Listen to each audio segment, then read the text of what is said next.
Polsek Denpasar Utara berhasil mengungkap kasus pencurian alat-alat proyek dan handphone di sebuah proyek di Jalan Wijaya Kusuma nomor 56, Desa Tonja, Denpasar Utara. Pelakunya ternyata kuli bangunan di tempat itu bernama Igede Merte, 51 tahun. Mewakili Kapolsek Denpasar Utara Ibtu Iputu Charles Dos Ligit, Kasih Humas Polresta Denpasar Ibtu Iketut Sukadi menerangkan, kasus ini dilaporkan korban Iputu Widiarsa, 51 tahun, yang merupakan bos pelaku di tempat kerja.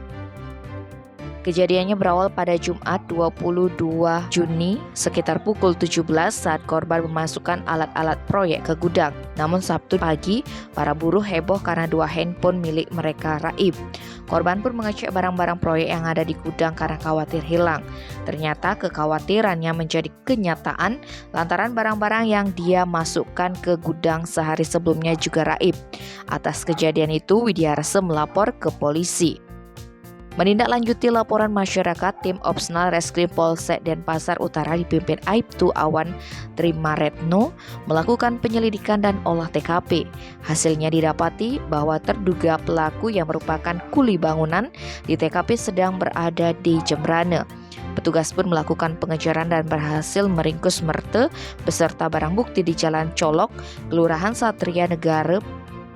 Saat interogasi, pria asal desa Manestutu, Melayu Negara ini mengakui perbuatannya.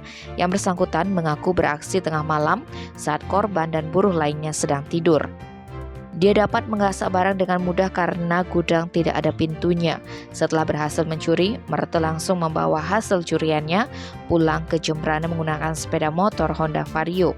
Atas perbuatannya pelaku diancam pidana penjara paling lama 5 tahun. Tim Bali Express melaporkan.